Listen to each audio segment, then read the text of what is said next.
여러분, 혹시 이런 상상 해보신 적 있나요? 나만 빼고 모두가 행복한 파티에 초대받았다면, 그리고 그 파티의 계산서가 내 앞으로 날아온다면요. 지금부터 제가 들려드릴 이야기는 바로 그런 끔찍한 상상보다 더 지독한 현실에 대한 이야기입니다. 시댁 식구들의 가족 모임. 그런데 저만 쏙 빼놓고 열렸더군요. 이대로는 못 참겠다 싶어 따지러 가려던 순간 엄마에게서 전화가 걸려왔습니다. 지금 당장 그 블랙카드들 전부 정지시켜. 엄마의 다급한 목소리. 그리고 3시간 뒤 시어머니는 호텔에서 결제를 못해 망신을 당하고 말았죠.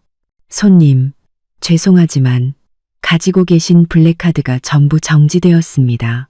서연 씨는 피부가 정말 좋네요.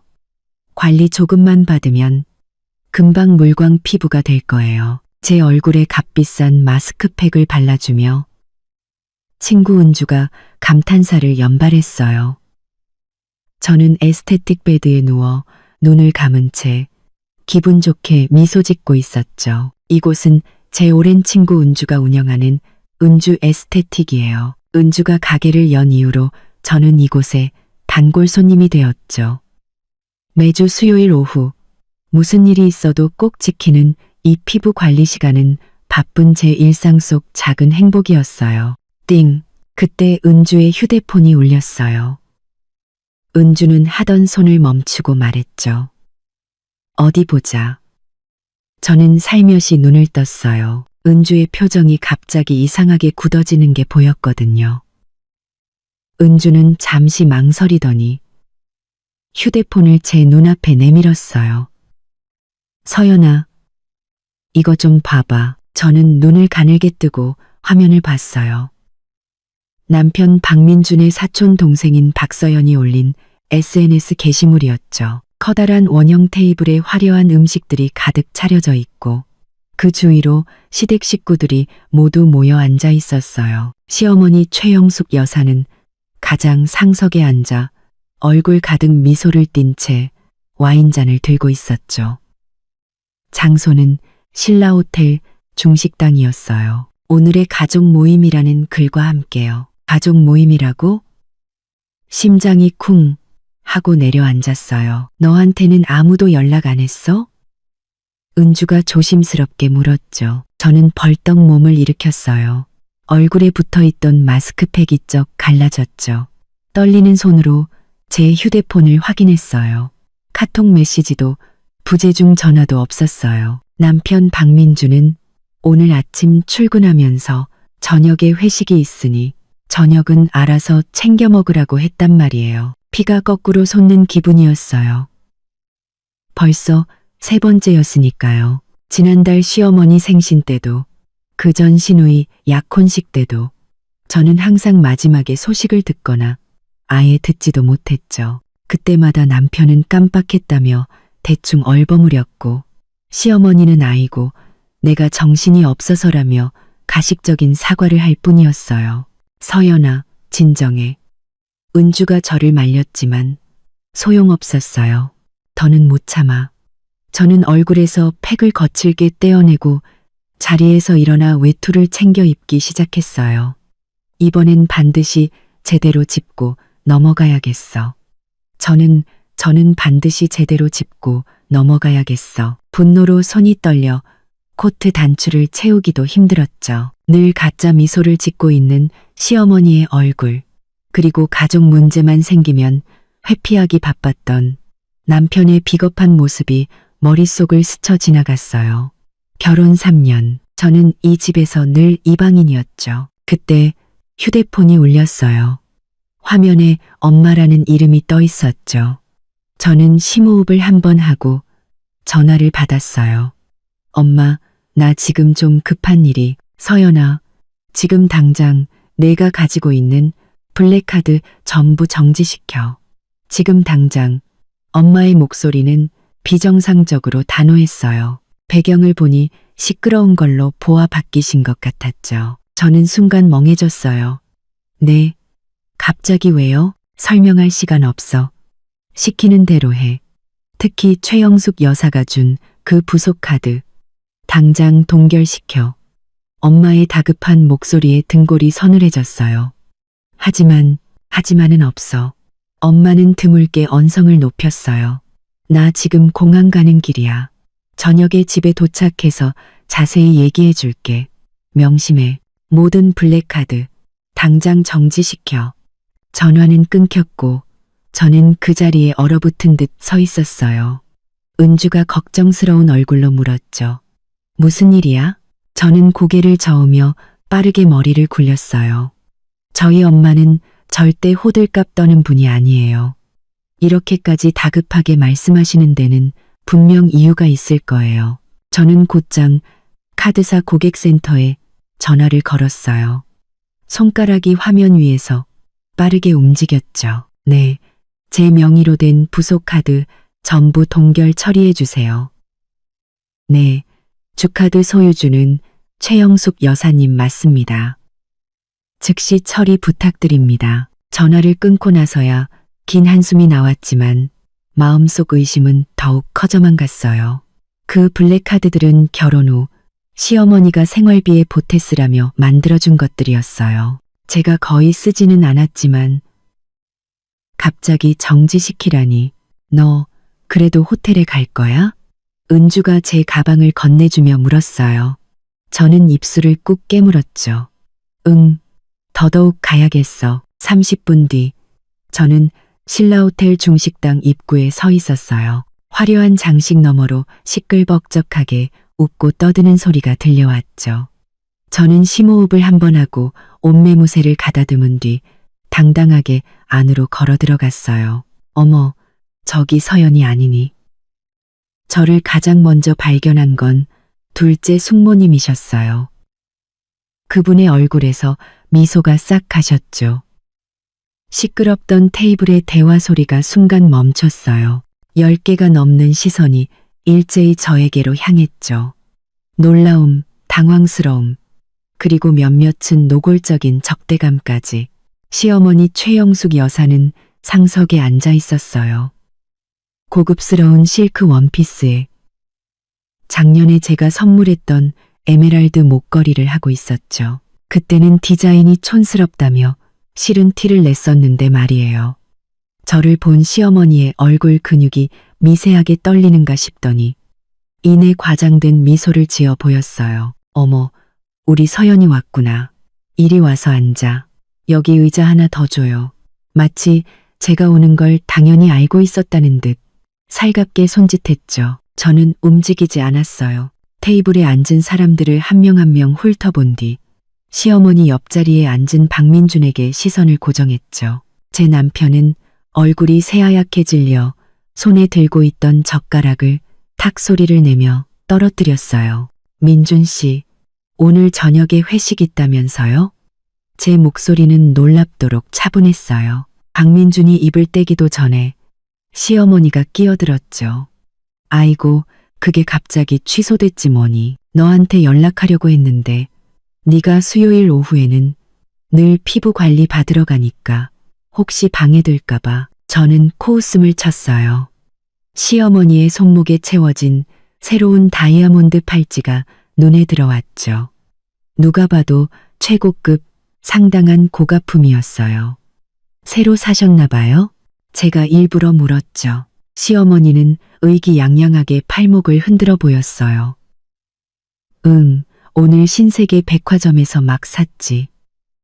8천만 원인데 할인은 하나도 안 해주더라. 그녀는 목소리를 낮췄지만 테이블에 있는 모든 사람이 들을 수 있을 만큼 크게 말했어요. 네, 아버님이 주신 그 블랙카드로 샀어. 한도가 넉넉하잖니. 순간 제 동공이 강하게 수축했어요. 아버지가 주신 블랙카드라고요? 저는 전혀 모르는 일이었어요. 바로 그때 직원이 계산서를 들고 다가왔어요. 최영숙 여사님, 지금 계산하시겠습니까?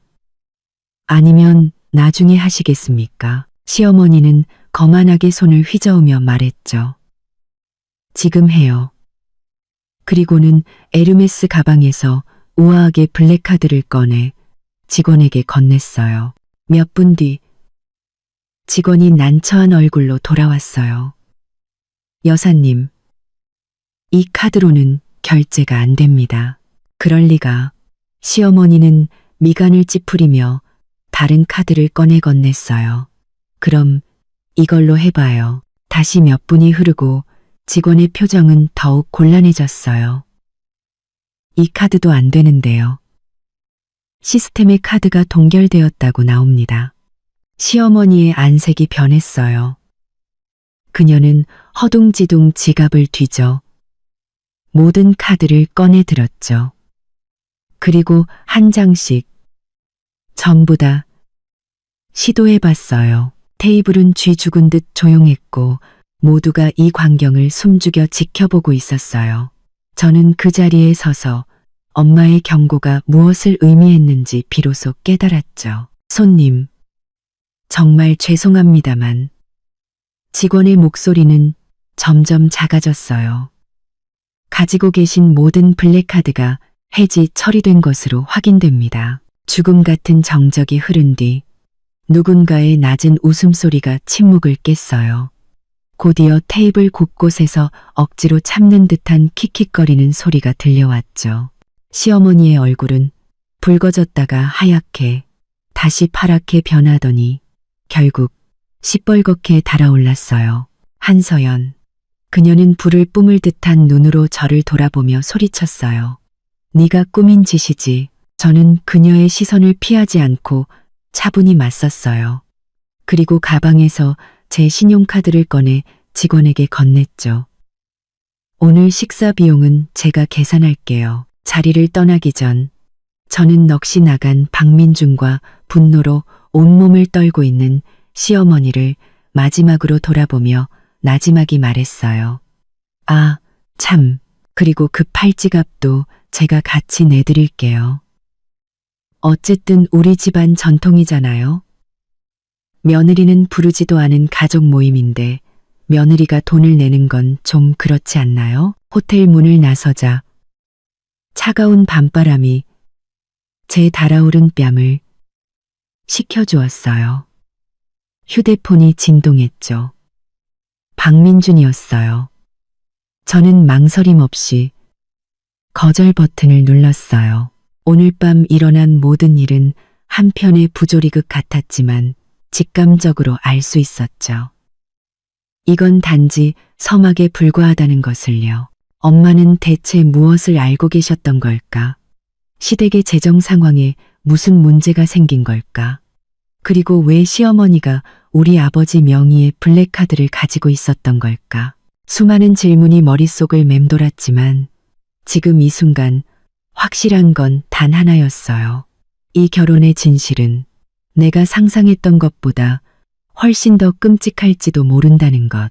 집 현관문 앞에 서서 저는 지문 인식 센서 위에 손가락을 올린 채 한참을 망설였어요. 집 안에서는 희미하게 TV 소리가 들려왔죠. 박민준이 먼저 와 있는 게 분명했어요. 저는 심호흡을 한 번 하고 엄지손가락을 센서에 댔어요. 띠르릭 문이 열리고 거실 소파에는 박민준이 앉아 있었어요. 그는 손에 리모컨을 든 채 멍하니 채널만 돌리고 있었죠. 문 열리는 소리를 듣고 그가 획 고개를 돌렸어요. 눈이 온통 충혈되어 있었죠. 이제야 들어오는 거야? 그의 목소리는 쉬어 있었고 분노가 가득 담겨 있었어요. 저는 대답 없이 곧장 주방으로 가물 한 잔을 따랐어요.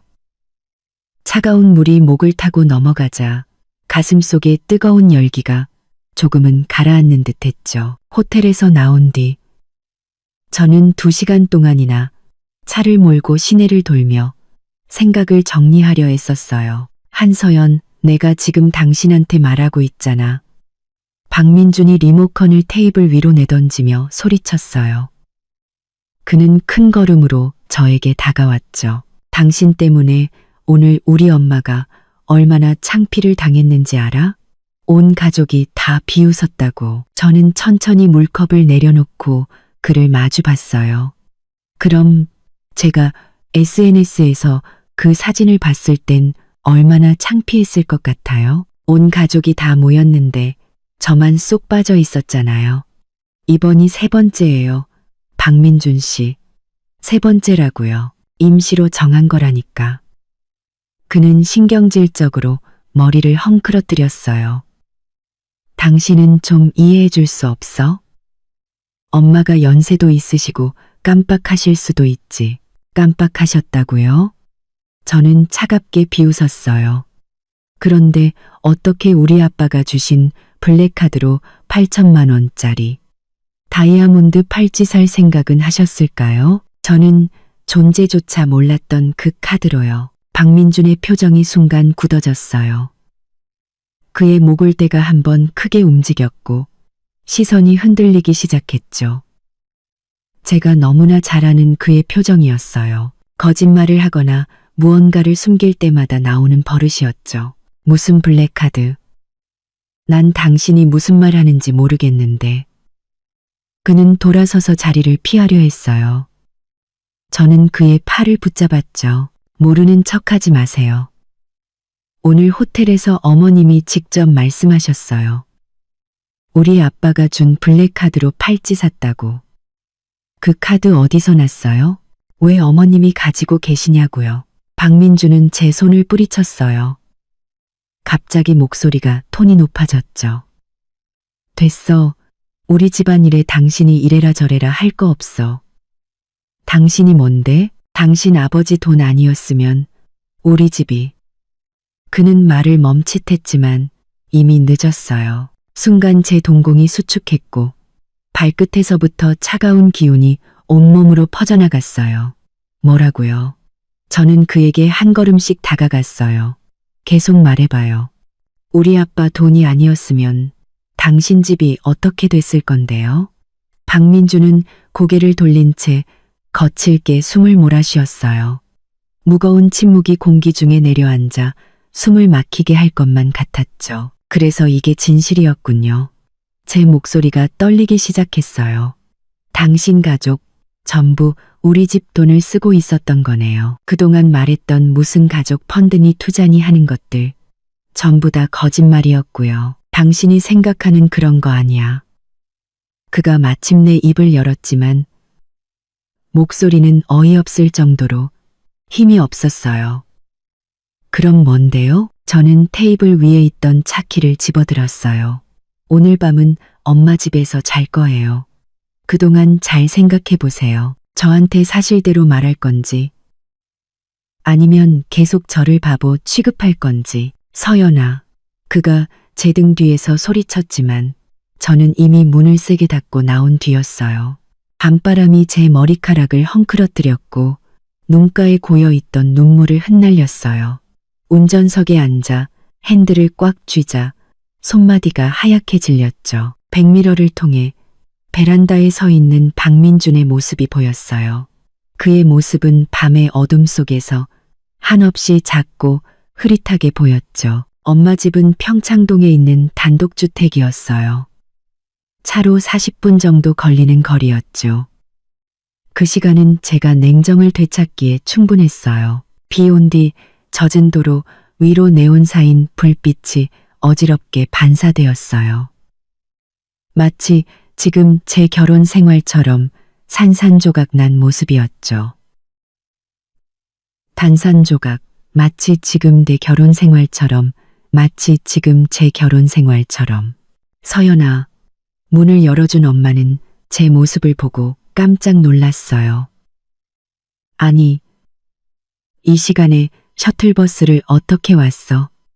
익숙한 엄마의 얼굴을 보자 애써 참아왔던 감정이 한순간에 무너져 내렸어요. 눈물이 걷잡을 수 없이 흘러나왔죠. 저는 길 잃은 아이처럼 엄마의 품에 안겨 엉엉 울었어요. 무슨 일이야? 응? 엄마는 제 등을 부드럽게 토닥이며 거실로 이끌었어요. 민준이랑 싸웠니? 저는 흐느끼며 오늘 있었던 모든 일을 엄마에게 털어놓았어요. 박민준이 차마 끝맺지 못했던 그 말까지도요. 엄마의 표정은 점점 더 심각해졌고 마지막엔 깊은 한숨을 내쉬었죠. 엄마.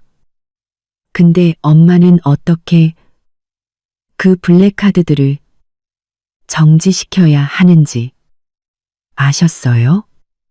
저는 눈물을 닦고 계속 마음속에 맴돌던 질문을 던졌어요. 엄마는 부엌으로 가 따뜻한 차 한 잔을 타서 제게 건네주셨어요. 어젯밤에 익명의 문자를 하나 받았어.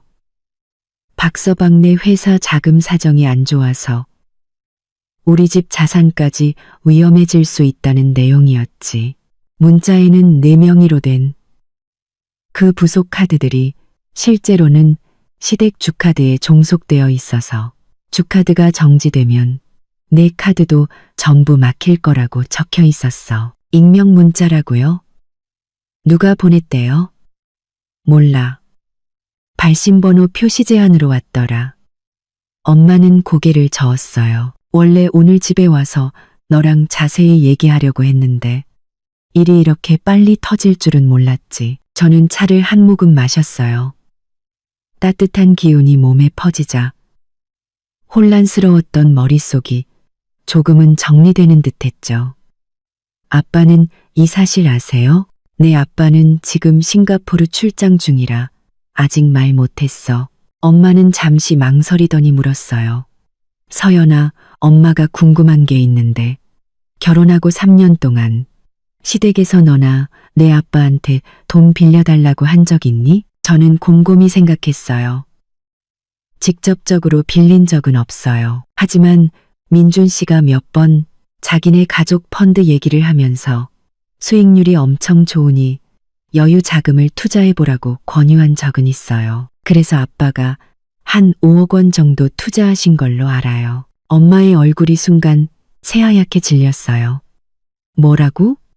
내 아빠는 나한테 한마디도 안 했는데 제 심장도 쿵 하고 내려앉았어요. 그게 많이 심각한 거예요? 내일 아침 바로 변호사랑 회계사한테 연락해야겠다. 엄마의 목소리는 팽팽하게 긴장되어 있었어요. 대체 박서방네가 무슨 꿍꿍이인지 확실히 알아봐야겠어. 그날 밤 저는 어릴 적 제 방 침대에 누워 밤새 뒤척였어요. 지난 3년간의 일들이 영화처럼 머릿속을 스쳐 지나갔죠. 우리 부모님을 뵐 때마다 과하게 친절했던 시어머니, 유독 저희 집안 사정에 대해 자세히 묻던 박민준, 그리고 뜬금없이 꺼내던 가족 펀드 투자 제안까지 모든 것이 의심스러웠어요. 동이틀 무렵 겨우 잠이 들었지만 요란한 벨소리에 금방 깨고 말았죠. 저는 눈을 비비며 휴대폰을 더듬어 찾았어요. 화면에는 최영숙 여사라는 이름이 떠 있었어요. 저는 잠시 망설이다 전화를 받았죠. 여보세요. 어머님, 서연아. 시어머니의 목소리는 놀랍도록 다정했어요. 어제 일은 내가 잘못했다. 내가 사과할게. 혹시 오늘 점심에 시간 괜찮니? 내가 맛있는 거 사줄게. 우리 둘이서 오붓하게 얘기 좀 하자. 저는 순간 잠이 확 깼어요. 결혼 3년 동안 시어머니가 단둘이 식사를 제안한 적은 단 한 번도 없었어요. 사과는 더더욱 말할 것도 없고요. 이 비정상적인 친절함이 오히려 저를 경계하게 만들었죠. 오늘은 좀 힘들 것 같아요. 약속이 있어서요. 저는 완곡하게 거절했어요. 그럼 내일은? 내가 너 속상하게 한 거 알아. 우리 사이의 오해는 풀고 가야지. 안 그러니? 내일 보고요. 요즘 좀 바빠서요. 저는 대충 얼버무리다 문득 한 가지가 생각나 물었어요. 아, 참. 어머님, 어제 그 다이아몬드 팔찌 우리 아빠가 주신 블랙카드로 사셨다고 했잖아요. 그 카드는 어떻게 된 거예요? 전화기 너머로 잠시 침묵이 흘렀어요. 그리고 곧 어색한 웃음소리가 들려왔죠. 아이고, 내 정신 좀 봐. 내가 말을 잘못했네. 그건 내 카드였어. 내 아버님이 주신 건 옛날에 쓰던 거고 명백한 거짓말이었어요. 저는 휴대폰을 꽉 쥐었죠. 그래요? 그런데 왜 직원은 모든 블랙카드가 정지됐다고 했을까요? 그건 아마 카드사 시스템에 문제가 있었나 보지. 서연아, 민준이가 어젯밤에 한숨도 못 잤단다. 너희 부부, 이런 일로 사이 틀어지면 안 된다. 알겠습니다. 어머님, 저 지금 통화하기 좀 곤란해서요. 이만 끊을게요. 저는 더 이상 그녀의 가식적인 목소리를 듣고 싶지 않아 서둘러 전화를 끊었어요. 휴대폰을 내려놓자마자 카톡 메시지가 도착했어요. 대학 동기이자 현재 외국계 은행에서 임원으로 일하고 있는 이수진이었죠. 서연아, 통화 가능. 급한 일이야. 짧지만 다급한 메시지였어요. 저는 바로 수진에게 전화를 걸었죠. 수진아, 무슨 일이야? 서연아, 잘 들어. 좀 민감한 얘기일 수 있는데 너한테는 꼭 알려줘야 할 것 같아서. 어제 우리 은행 내부 리스크 관리 시스템에 경고가 하나 떴어. 너희 남편네 회사 관련해서 제 심장이 빠르게 뛰기 시작했어요. 무슨 경고? 그쪽 그룹, 계열사 세 곳에서 지난 6개월 동안 우리 은행에서만 거의 100억 원을 대출받았어. 그런데 담보로 잡은 게 전부 동일한 공장 설비야. 이건 명백한 중복담보, 사기 대출일 가능성이 높아. 수지는 잠시 말을 멈췄다 이어갔어요. 더 이상한 건 대출금이 입금되자마자 48시간 안에 전부 해외 계좌로 빠져나갔다는 거야. 저는 저도 모르게 이불을 꽉 움켜쥐었어요. 그 말은 정확한 건 알 수 없지만 자산을 해외로 빼돌리는 것처럼 보여. 서연아, 너희 집안이랑 얽힌 문제 같아서 일단 너한테 알려주는 거야. 고마워. 수진아. 전화를 끊고 머릿속이 하얘졌어요. 수진의 말이 사실이라면 시댁은 재정 문제뿐만 아니라 범죄에 연루되었을 가능성이 높았어요. 그리고 우리 아버지가 투자한 그 5억 원은 휴대폰이 또다시 울렸어요. 이번엔 박민준이었죠. 저는 전화를 받지 않고 곧장 옷을 챙겨 입고 아래층으로 내려갔어요. 엄마는 식탁에서 신문을 보고 계셨죠. 저는 엄마 맞은편에 앉아 단호하게 말했어요. 엄마, 아시는 사설탐정분 연락처 좀 주세요. 엄마는 놀라서 고개를 들었어요. 갑자기 무슨 일이니? 저는 수진에게 들은 이야기를 전부 털어놓았고 엄마의 얼굴은 점점 더 굳어졌어요. 내가 바로 장 변호사님께 연락하고 이 탐정님 약속도 잡아줄게. 하지만 서연아, 마음 단단히 먹어야 한다. 조사 결과가 썩 좋지는 않을 거야. 알아요. 저는 차갑게 식은 샌드위치를 한 입 베어 물었어요. 아무 맛도 느껴지지 않았죠. 하지만 전 진실을 알아야겠어요. 바로 그때 초인종이 울렸어요. 가사도우미 아주머니가 문을 열자 박민준의 목소리가 들려왔죠. 장모님, 서연이 여기 있나요? 박민준의 목소리가 들려왔죠. 저와 엄마는 서로를 마주봤어요. 엄마가 자리에서 일어나며 말했죠. 내가 나가서. 아니요. 저는 엄마를 말렸어요. 제가 할게요. 현관에 서 있는 박민준은 몹시 초췌해 보였어요. 눈 밑에는 짙은 다크서클이 내려와 있었죠. 저를 보자 그는 억지 미소를 지어 보였어요. 서연아, 우리 얘기 좀 해. 무슨 얘기를요? 저는 차갑게 물었어요. 당신 집이 어떻게 우리 집 돈을 빼돌렸는지, 아니면 당신 어머니 손목에 있는 그 8천만 원짜리 팔찌 얘기? 박민준의 표정이 굳어졌어요. 당신 다 알고 있었구나. 그 한마디가 날카로운 비수처럼 제 마지막 희망마저 꿰뚫어 버렸어요. 그는 인정했어요. 너무나 간단하고 너무나 쉽게. 제가 아는 건 당신이 상상하는 것보다 훨씬 많을 거예요. 저는 애써 떨림을 감추며 차분하게 말했어요. 그러니 이제 그만 돌아가 주세요. 모든 진실이 밝혀지기 전까지 우리 사이에 더 할 얘기는 없어요. 서연아, 그가 한 걸음 다가와 제 손을 잡으려 했어요. 네가 생각하는 그런 게 아니야. 나도 설명할 수 있어. 뭘 설명하는데요? 저는 거칠게 뒤로 물러섰어요. 당신 가족이 얼마나 치밀하게 이 사기극을 계획했는지, 아니면 당신이 우리 집 돈 때문에 나랑 결혼한 거라는 걸? 박민준의 얼굴이 새하얗게 질렸어요. 어떻게 그런 말을, 난 당신을 사랑해. 사랑? 저는 비웃음을 터뜨렸어요. 사랑하는 사람을 온 가족이 함께 속여요? 사랑하는 사람의 집안을 재정적인 위기에 빠뜨리냐고요. 나도 어쩔 수 없었어. 그가 갑자기 절규하듯 소리쳤어요. 아버지가 남기고 간 빚더미. 내가 아니면 누가 책임져? 내가 이러고 싶어서 이런 줄 알아? 그의 절규는 마지막 남은 가면을 찢어버리는 것 같았어요. 우리는 서로를 마주봤고 상대방의 눈에서 끔찍한 무언가를 발견했죠. 박민준에게는 모든 것이 탄로난 것에 대한 공포, 그리고 저에게는 3년간의 결혼 생활이 한순간에 무너져 내린 폐허만이 보였어요. 나가. 저는 현관문을 가리키며 거의 들리지 않을 만큼 작은 소리로 말했어요. 경비원 부르기 전에. 박민준은 무언가 더 말하려는 듯 입을 달싹였지만 결국 힘없이 돌아서서 떠났어요. 문이 닫히는 순간 저는 다리에 힘이 풀려 그 자리에 주저앉고 말았어요. 엄마가 달려와 저를 부축했죠. 서연아, 정신 차려. 저는 엄마의 어깨에 기댄 채 소리 없이 눈물을 흘렸어요.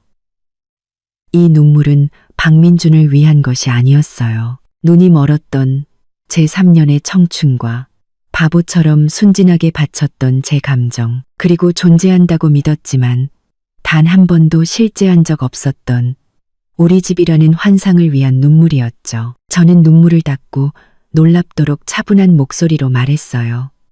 엄마, 최고의 이혼 전문 변호사로 알아봐 주세요. 수진과 약속한 카페는 여의도의 한 오피스 빌딩 꼭대기에 있었어요. 통유리창 너머로 화려한 도심의 풍경이 한눈에 들어왔죠. 저는 약속 시간보다 20분 일찍 도착해 가장 구석진 자리에 앉았어요. 오래 기다렸어. 등 뒤에서 수진의 목소리가 들려왔어요. 고개를 돌리자 깔끔한 검은색 정장 차림의 수진이 서류 봉투를 든 채 서 있었죠. 아니, 방금 왔어. 저는 억지로 미소를 지어 보였어요.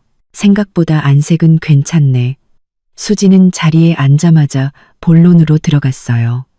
박서방네 그룹, 최근 2년간의 대출 자료 전부 뽑아왔어. 그녀는 목소리를 낮추며 서류 봉투를 제 앞으로 밀었죠. 상황이 생각보다 더 심각해. 저는 떨리는 손으로 서류 봉투를 받아 열었어요. 안에는 재무제표와 대출 계약서 사본이 가득했죠. 가장 위에는 담보 목록이 있었는데 거기에는 놀랍게도 시댁 식구들이 현재 살고 있는 최영숙 여사 명의의 그 호화로운 저택이 적혀 있었어요. 자기들이 사는 집까지 담보로 잡았다고? 제가 믿을 수 없다는 듯 고개를 들자 수진이 고개를 끄덕였어요. 그뿐만이 아니야. 이 집 하나로 은행 3군데에서 중복으로 대출을 받았어. 명백한 사기 대출이지. 그리고 이것 봐. 그녀는 서류 한 장을 가리켰어요. 전부 다 고금리 단기 대출이야. 연이율이 제일 낮은 게 18%야. 저는 그 끔찍한 숫자들을 훑어보며 속이 울렁거리는 것을 느꼈어요. 박민준이 매달 생활비라며 가져다 주던 돈이 사실은 사채나 다름없는 빚이었다니. 가장 이상한 건 이거야. 수지는 마지막 장을 펼쳤어요. 자금 흐름도였죠. 모든 대출금은 입금된 지 48시간 안에 여러 유령 회사를 거쳐서 K맨 제도의 한 계좌로 송금됐어. 우리 은행 감사팀에서도 이미 조사를 시작했어. 저는 그 복잡한 자금 흐름도를 쳐다보다가 익숙한 이름을 발견했어요. 신원무역. 이거 민준 씨 사촌 형 회사인데. 서류상으로는 그렇지.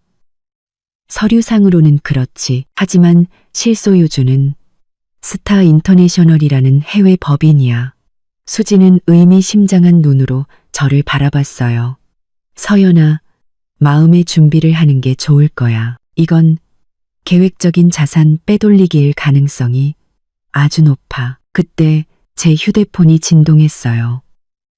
박민준이었죠. 저는 거절 버튼을 누르고 휴대폰을 뒤집어 놓았어요. 곧이어 카톡 메시지가 도착했죠. 서연아, 얘기 좀 해. 엄마가 입원하셨어. 저는 코웃음을 쳤어요. 이런 상황에 병을 핑계로 동정심을 유발하다니. 정말 수준 낮았죠. 너 이제 어쩔 생각이야? 수진이 걱정스럽게 물었어요. 저는 심호흡을 한번 하고 서류를 챙겼어요.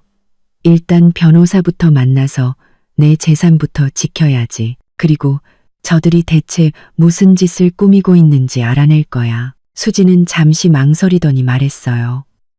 서연아, 이 말을 해야 할지 모르겠는데 해. 지금은 내가 못 견딜 일 없어. 지난달에 우리 은행 회식이 강남 스카이라운지에서 있었는데 거기서 박민준 씨를 봤어. 어떤 젊은 여자랑 같이 있었는데 둘이 꽤 다정해 보이더라고. 저는 순간 커피잔을 쥔 손에 힘을 주었어요. 뜨거운 커피가 손등에 튀었지만 아픔을 느낄 수 없었죠.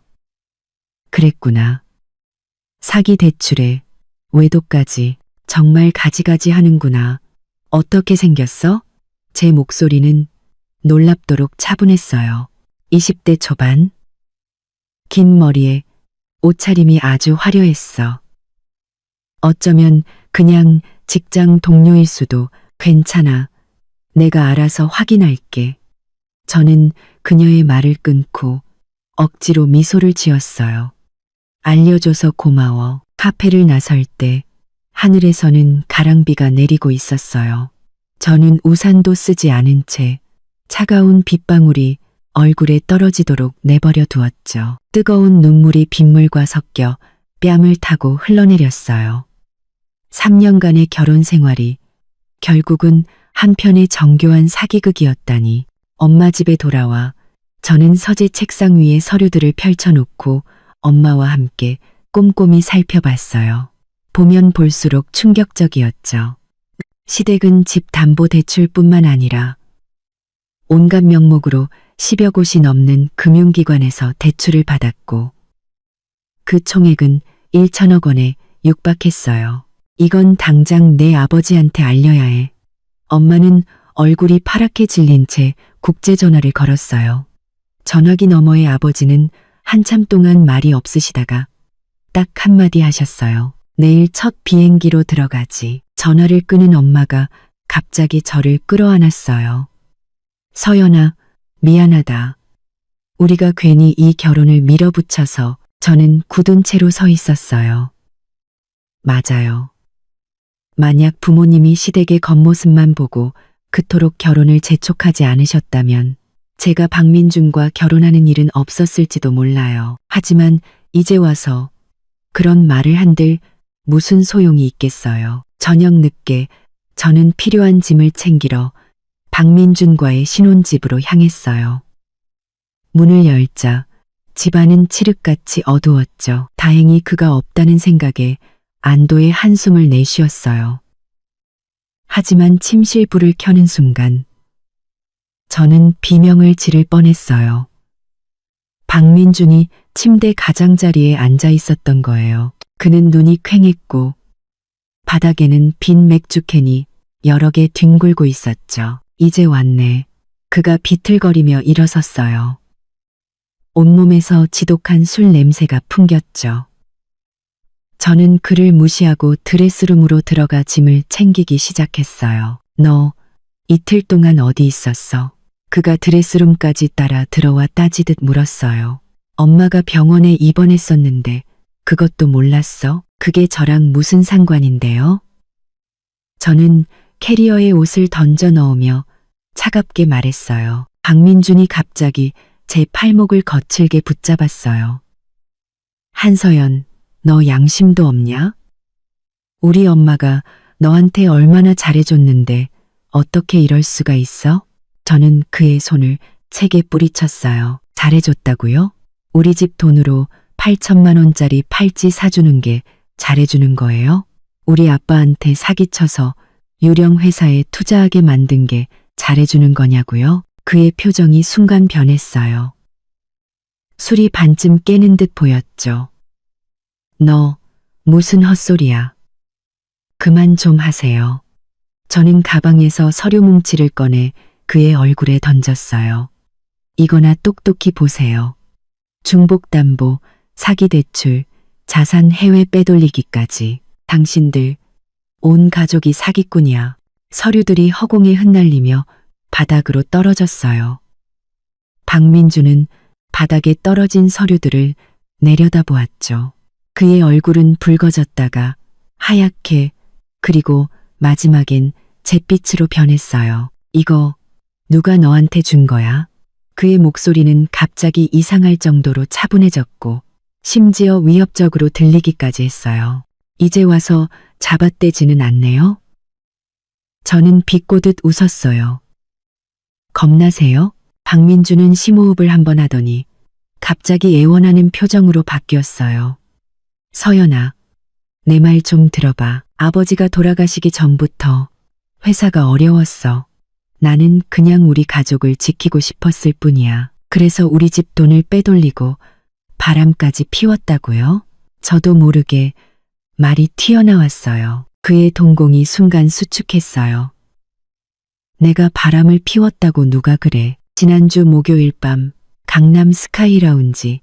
더 자세히 말해줄까요? 제가 차갑게 그를 쏘아보자 박민준의 표정은 경악에서 당황으로 그리고 마지막엔 기묘한 체념으로 바뀌었어요. 그래, 어차피 다 알게 됐네. 그는 어깨를 으쓱했어요. 맞아. 나 다른 여자 있어. 한유라라고 만난 지 반년 넘었어. 그의 너무나 쉬운 인정은 무딘 칼날이 제 심장을 천천히 그리고 잔인하게 베는 듯한 고통을 주었어요. 저는 그가 변명이라도 할 줄 알았어요. 적어도 후회하는 척이라도 할 줄 알았죠. 하지만 그는 그러지 않았어요. 이렇게 노골적인 무시가 외도 그 자체보다 저를 더 비참하게 만들었어요. 왜? 이 한마디가 제 이를 악문 사이로 겨우 비집고 나왔어요. 왜냐고? 박민준이 갑자기 웃기 시작했어요. 그 웃음소리가 소름 끼쳤죠. 한서연, 당신은 너무 재미가 없어. 매일 쇼핑이나 피부 관리 받는 것 말고는 그깟 그림 나부랭이에만 관심 있잖아. 꼭 잘 만들어진 도자기 인형 같아서 건드리기도 조심스러웠다고. 하지만 유라는 달라. 활발하고 열정적이고 남자가 뭘 원하는지 잘 알지. 저는 손을 들어 그의 뺨을 세게 내리쳤어요. 짝 하는 소리가 조용한 침실에 유난히 크게 울려 퍼졌죠. 박민준의 고개가 옆으로 돌아갔다가 천천히 제자리로 돌아왔어요. 그의 눈에는 증오가 서려 있었죠. 잘 때렸네. 하지만 달라지는 건 없어. 그는 입술을 핥으며 말했어요. 이제 본론으로 들어가지. 그는 잘 때렸네. 우리 사이에 더 할 얘기는 없어요. 저는 캐리어를 끌고 나가려 했어요. 하지만 박민준이 문을 막아섰죠. 내 아버지가 투자한 5억 원, 계약서상으로 중도 해지하면 위약금 30% 물어야 해. 그리고 이 집, 비록 너희 집에서 계약금을 내줬지만 대출금은 우리가 같이 갚았으니 부부 공동 재산이야. 저는 돌아서서 그를 쏘아봤어요. 그래서 뭘 어쩌자는 건데요? 간단해. 박민주는 옷깃을 정리하며 말했어요. 나 지금 당장 10억 원이 필요해. 내 아버지한테 달라고 해. 한 달 뒤에 이자까지 쳐서 갚는다고 하고 그 대가로 조용히 이혼해주지. 내 아버지 투자금도 전액 돌려주고. 저는 그를 보며 눈앞에 이 남자가 끔찍하게 낯설다고 느꼈어요. 이건 제가 알던 다정한 박민준이 아니었어요. 돈을 위해서라면 영혼까지 팔아넘길 수 있는 완전히 다른 사람이었죠. 꿈 깨세요. 저는 한 글자 한 글자 힘주어 말했어요. 우리 집에서는 단 10원도 당신한테 줄 수 없으니까. 박민준의 표정이 굳어졌어요. 그럼 쉽게 이혼할 생각은 마. 1년이든 2년이든 질질 끌면서 당신이 어떻게 망가지는지 똑똑히 보여줄 테니까. 저는 더 이상 그와 말을 섞고 싶지 않아 그를 밀치고 현관으로 향했어요. 제가 문고리를 잡는 순간 그의 휴대폰이 울렸죠. 박민준은 발신자를 확인하더니 갑자기 긴장한 표정으로 베란다로 나가 전화를 받았어요. 저는 본능적으로 발소리를 죽여 베란다 문으로 다가갔어요. 유리창 너머로 그의 대화가 드문드문 들려왔죠. 안 돼, 지금 그 돈은 못 건드려. 알아, 마감일 다가오는 거. 일주일만 더 시간을 줘. 그 여자가 협조를 안 해. 제 피가 순간 차갑게 식었어요. 그는 대체 무슨 계획을 꾸미고 있는 걸까? 그 돈은 또 뭐지? 전화를 끄는 박민주는 문 앞에 서 있는 저를 보고 쏘스라치게 놀랐어요. 너, 내 전화 엿들었어? 누구한테 일주일의 시간을 달라는 건데요? 저는 그의 눈을 똑바로 쳐다봤어요. 네가 알 거 없어. 그는 저를 밀치고 거실로 들어갔어요. 내 제안, 잘 생각해봐. 3일 안에 답을 줘. 안 그러면 어쩔 건데요? 제가 도발적으로 묻자 그는 차갑게 비웃었어요. 후회하게 될 거야. 달콤한 추억이 가득했던 그 집을 나서며 제 손은 핸들을 잡을 수 없을 정도로 떨리고 있었어요. 한참을 운전하다가 저는 길가에 차를 세우고 핸들 위에 엎드려 소리 없이 울었죠.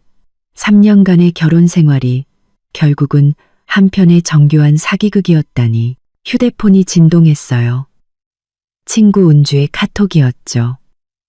자기야, 내일 오후에 가게 올 거지? 스위스에서 새로 들어온 앰플 있는데 너 주려고 따로 빼놨어.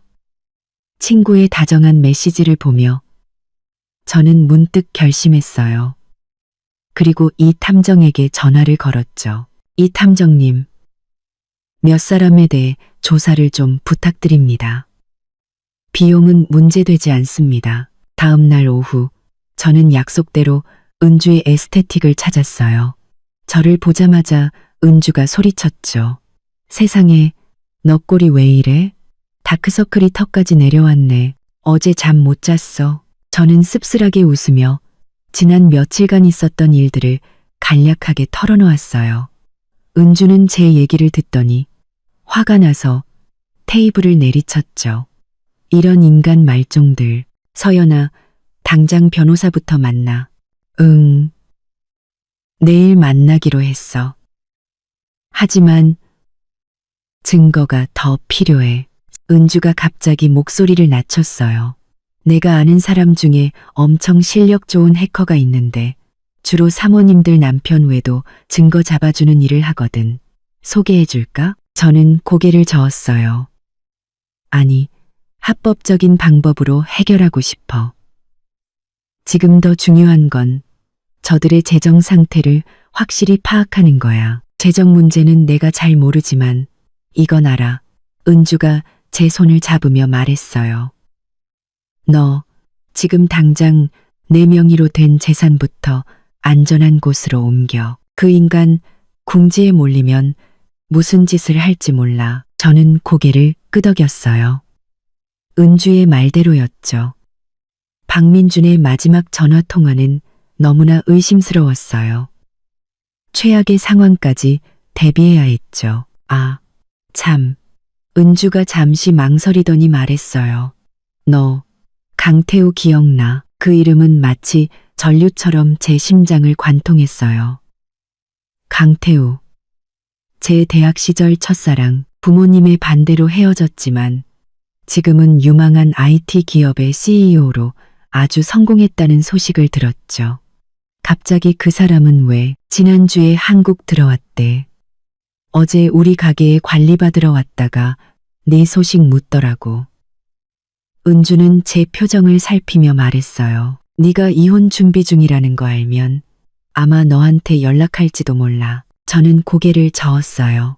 지금 그런 거 신경 쓸 겨를 없어. 알아. 그냥 마음의 준비는 하고 있으라고. 은주가 한숨을 쉬며 말했어요. 솔직히 박민준 같은 속 빈 강정보다는 강태호가 100배는 낫지. 그때 너희 부모님만 아니었어도. 은주야. 저는 그녀의 말을 끊었어요. 지난 일은 지난 일일 뿐이야. 하지만 마음속 깊은 곳, 오랫동안 잊고 지냈던 한 구석이 미세하게 흔들리는 것을 느꼈어요. 만약 그때 제가 강태우와의 사랑을 지켰다면 지금 제 삶은 완전히 달라졌을까요? 그 생각은 금세 사라졌어요. 지금은 과거에 얽매여 있을 때가 아니었죠. 집에 돌아오니 엄마가 말씀하셨어요. 아버지가 비행기 표를 앞당겨 오늘 밤에 도착하신다고요. 그 사이 엄마는 눈에 띄게 수척해져 있었죠. 엄마, 너무 걱정 마세요. 아빠가 오시면 다 해결될 거예요. 나는 돈 걱정이 아니라 내 걱정이야. 우리가 널 이 지경으로 만들었으니 엄마 탓만은 아니에요. 저도 사람 보는 눈이 없었던 걸요. 바로 그때 초인종이 울렸어요. 가사도우미 아주머니가 택배 상자 하나를 들고 들어왔죠. 아가씨, 택배 왔어요. 저는 의아해하며 얇은 서류 봉투를 받아들었어요. 발신인 정보는 적혀 있지 않았죠. 봉투를 뜯자 안에는 사진 한 장이 들어 있었어요. 박민준이 젊은 여자와 호텔 프런트에서 체크인하는 뒷모습이었죠. 날짜는 3달 전으로 찍혀 있었어요. 사진 뒷면에는 연필로 이렇게 적혀 있었죠. 더 많은 것을 알고 싶다면 내일 오후 3시 블루베이 카페로. 심장이 빠르게 뛰기 시작했어요. 누가 보낸 걸까? 함정일까? 아니면 정말 저를 도우려는 걸까? 엄마는 사진을 보더니 얼굴이 굳어졌어요. 이건 누가 보낸 거야? 몰라요. 익명으로 왔어요. 가지마. 위험해. 박서방이 파놓은 함정일지도 몰라. 저는 잠시 생각에 잠겼다가 고개를 저었어요. 그 사람이 판 함정이라면 굳이 이런 식으로 접근할 필요가 없어요. 그냥 이 사진으로 저를 협박하면 되니까요. 그럼 그 여자, 그 내연녀가 보낸 걸 수도 있잖아. 요즘 애들 상간녀 소송 피하려고 별짓 다 한다더라. 그것도 아닐 거예요. 그 여자 입장에서는 제가 아무것도 모르는 게 더 유리하죠. 어쨌든 안 돼. 내일 아빠 오시면 그때 다시 얘기해. 저는 마지못해 고개를 끄덕였지만 이미 마음은 정해졌어요. 상대가 누구든 어떤 목적을 가졌든 이건 증거를 확보할 수 있는 절호의 기회였죠. 다가올 이혼 전쟁에서 증거는 가장 강력한 무기가 될 테니까요. 그날 밤 저는 침대에 누워 밤새 뒤척였어요. 박민준이 전화통화에서 말했던 그 돈은 대체 무엇일까? 익명의 제보자는 누구일까? 그리고 강태우는 왜 하필 이 시점에 다시 나타난 걸까? 수많은 의문이 머릿속을 맴돌았지만 한 가지는 분명했어요. 제가 그 SNS 사진을 발견한 순간부터 제 인생은 완전히 뒤바뀌었다는 것을요. 그리고 더 큰 폭풍우가 이제 막 시작되려 하고 있었죠. 블루베이 카페는 조용한 골목 안쪽에 자리 잡고 있었어요. 저는 가장 안쪽 자리에 앉아 불안하게 테이블을 손가락으로 두드렸죠. 오후 3시 정각, 카페 문이 열리고 모자와 마스크로 얼굴을 가린 사람이 들어왔어요. 저는 저도 모르게 가방 속 호신용 스프레이를 꽉 쥐었죠. 그 사람은 주위를 둘러보더니 저를 발견하고는 곧장 다가왔어요. 그리고 마스크를 벗는 순간 저는 너무 놀라 커피를 쏟을 뻔했어요. 서현 씨? 박민준의 사촌 동생 박서현이었어요. 네가? 제가 믿을 수 없다는 듯 눈을 동그랗게 뜨자 박서현은 주위를 살피며 목소리를 낮췄어요. 새언니, 지금 저희 가족들 다 미우시죠? 그래도 진실은 아셔야 할 것 같아서요. 왜 나를 돕는 건데요? 더는 못 보겠어서요. 박서현의 눈에는 진심이 담겨 있었어요. 큰어머니랑 민준 오빠 너무 심했어요. 특히 유라 언니 일은요. 제 손가락이 커피잔을 꽉 움켜쥐었어요. 알고 있었군요. 박서현은 고개를 끄덕였어요. 온 가족이 다 알았어요. 언니만 빼고요. 한유라, 제 대학 동기예요. 반년 전에 민준 오빠가 저 데리러 학교 왔다가 만났어요. 그녀는 입술을 깨물며 말했어요. 그리고 지난달에 유라 언니 임신했어요. 그 말은 날카로운 비수처럼 제 심장을 꿰뚫었어요. 임신이라고? 박민주는 외도를 한 것도 모자라 그 여자까지 임신시켰단 말인가. 저는 애써 심호흡을 하며 냉정을 유지하려 했어요. 사진, 서현 씨가 보낸 거 맞죠? 네, 제가 몰래 찍었어요. 박서연은 가방에서 USB 하나를 꺼내 제게 건넸어요. 여기 더 많은 증거가 있어요. 두 사람 호텔 출입 기록이랑 카톡 대화 캡처까지요. 저는 그 작은 USB를 보며 헛웃음이 나왔어요. 시댁 식구가 직접 남편의 외도 증거를 가져다 주다니 정말이지 기가 막힌 상황이었죠. 왜 이제야 이걸 제게 주는 거예요? 민준 오빠가 최근에 재산을 정리해서 언니랑 이혼할 준비를 하고 있었어요. 빚은 전부 언니랑 처가에 떠넘기고요. 제 피가 차갑게 식었어요. 구체적인 계획이 뭔데요? 자세한 건 몰라요. 하지만 큰어머니가 언니네 집에서 보태준 신혼집, 대출금을 문제 삼을 거라고 하셨어요. 박서연은 시계를 보더니 자리에서 일어났어요. 저 이제 가봐야 해요. 들키면 큰일 나요. 저는 떠나려는 그녀를 붙잡고 마지막으로 물었어요. 한 가지만 더요. 왜 위험을 무릅쓰고 저를 돕는 거죠? 박서연의 눈빛이 복잡하게 흔들렸어요. 저희 아빠 10년 전에 큰아버지 때문에 전 재산을 잃고 결국 스스로 목숨을 끊으셨어요. 또 다른 가정이 망가지는 걸 보고 싶지 않아요. 그녀는 그 말을 남기고 황급히 카페를 떠났어요. 저는 그 자리에 멍하니 앉아 있었죠. 손에 들린 USB가 천근만근처럼 무겁게 느껴졌어요.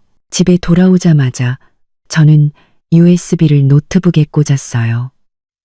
안에는 상상보다 더 충격적인 내용들이 담겨 있었죠. 박민준과 한유라의 다정한 사진 수십 장, 호텔 예약 내역, 그리고 카톡 대화 내용까지. 가장 역겨웠던 것은 박민준이 저를 재미없는 아줌마라고 칭하며 오직 저희 집안의 배경과 재력 때문에 결혼했다는 내용이었어요. 마지막 파일은 음성 녹음이었어요. 재생 버튼을 누르자 박민준과 최영숙 여사의 목소리가 흘러나왔죠. 엄마, 서연이 쪽은 어떻게 해요? 돈 안 빌려주면 어떡하죠? 걱정 마라. 변호사 말이 그 5억 원이 투자가 아니라 대여금이라는 것만 증명하면 내 장인어른한테 소송 걸 수 있대. 그리고 신혼집. 계약금은 걔네 집에서 냈지만 대출금은 너희가 같이 갚았잖아. 이혼하면 최소 절반은 우리 거야. 지금 집값이 2배나 올랐는데 서둘러야지. 유라는요? 괜찮대요? 임신 3개월째래. 아주 건강하다고 하더라. 아이까지 있으면 더 확실하지. 명심해. 이혼 도장 찍기 전에 재산 전부 유라 명의로 돌려놔야 한다. 녹음이 끝나고 저는 컴퓨터 앞에 망부석처럼 앉아 있었어요. 온몸이 차갑게 식었죠. 이건 단순한 외도나 사기가 아니었어요. 처음부터 저와 우리 가족을 겨냥한 치밀하게 계획된 범죄였어요. 바로 그때 휴대폰이 울렸어요. 이 탐정이었죠. 한서연 씨 요청하신 건에 대해 예비 조사 결과가 나왔습니다. 박민준 씨네 회사 장부상으로만 멀쩡하지 실제로는 빚더미에 앉아 있더군요. 그리고 남편분의 외도 사실도 확인했습니다. 그것보다 더 중요한 걸 조사해 주세요. 저는 그의 말을 끊었어요. 첫째, 시댁의 최근 자금 흐름. 둘째, 한유라라는 여자의 뒷조사요. 알겠습니다. 아, 그리고 한 가지 더. 박민준 씨가 지난주에 한 산부인과에 방문한 기록이 있습니다. 젊은 여성분과 함께였고요. 저는 눈을 감았어요. 손톱이 손바닥을 파고드는 것도 몰랐죠. 계속 조사해 주세요. 비용은 문제 없습니다. 전화를 끊고 저는 곧장 아버지의 개인 변호사인 장 변호사님께 연락했어요. 장 변호사님은 제 이야기를 듣고 즉시 3가지 조치를 취해야 한다고 조언했죠. 첫째, 제 명의의 예금을 부모님 계좌로 이전할 것. 둘째, 시댁의 사기 행각에 대한 증거를 더 모을 것. 셋째, 모든 증거가 확보되기 전까지는 섣불리 이혼 얘기를 꺼내지 말 것. 그 후 며칠 동안 저는 겉으로는 아무렇지 않은 척했지만 물밑에서는 바쁘게 움직였어요. 이 탐정은 매일 새로운 조사 보고서를 보내왔고 변호사팀은 법적 대응을 준비했죠. 싱가포르에서 돌아오신 아버지는 처음에는 노발대발하셨지만 곧 냉정을 되찾고 우리 집 자산을 보호하기 위한 조치를 취하기 시작하셨어요. 금요일 오후 제가 변호사 사무실에서 서류를 검토하고 있을 때 낯선 번호로 전화가 걸려왔어요. 박민준 씨 아내분 되시죠? 여기는 대학병원 응급실입니다. 시어머님 최영숙 여사께서 방금 실려오셨는데 상태가 위중하셔서요. 보호자분과 통화를 원하십니다. 저는 미간을 찌푸렸어요. 증상이 어떤데요? 급성 심근경색으로 보입니다. 당장 입원 수속하고 보증금을 내셔야 합니다. 저는 실소를 터뜨릴 뻔했어요. 우리가 반격을 준비하는 이 타이밍에 최영숙 여사가 쓰러졌다고요? 이건 명백한 쇼였죠. 알겠습니다. 지금 바로 가겠습니다. 저는 거짓으로 대답하고 전화를 끊자마자 이 탐정에게 연락했어요. 대학병원 응급실에 오늘 오후 최영숙이라는 환자가 입원했는지 확인해 주세요. 10분 뒤 이 탐정에게서 전화가 왔죠. 입원 기록은 있습니다. 하지만 본인이 직접 걸어서 들어왔고 검사 결과는 별다른 이상이 없다고 하는데요. 역시나 저는 차갑게 웃으며 말했어요. 계속 감시해 주세요. 저도 지금 병원으로 가보겠습니다. 응급병동에서 최영숙 여사는 침대에 비스듬히 누워 있었어요. 얼굴색이 너무 좋아 환자라고는 믿기지 않았죠. 제가 들어가자 그녀는 갑자기 가슴을 부여잡으며 고통스러운 표정을 지었어요. 서연아, 네가 드디어 왔구나. 나 이러다 너 다시는 못 보는 줄 알았다. 저는 역겨움을 참고 걱정스러운 척 물었어요. 의사 선생님이 뭐라고 하시던가요? 심장에 혈액 공급이 잘 안 된대. 입원해서 지켜봐야 한다더라. 그녀는 한숨을 쉬며 말했어요. 입원 보증금이 500만 원이라는데 내가 급하게 오느라 카드를 못 챙겨와서 결국 돈 때문이었군요. 저는 속으로 비웃으며 겉으로는 태연하게 말했어요. 제가 가서 내고 올게요. 민준 씨한테는 연락하셨어요? 아니, 걔 요즘 바쁜데 걱정할까봐. 최영숙 여사는 시선을 피하며 말했어요. 서연아, 내가 예전에 너한테 못되게 굴었던 거 마음에 담아두지 마라. 그럴 리가요. 저는 미소를 지으며 그녀의 손을 토닥였어요. 푹 쉬고 계세요. 제가 수속 밟고 올게요. 병실을 나온 저는 곧장 박민준에게 카톡을 보냈어요.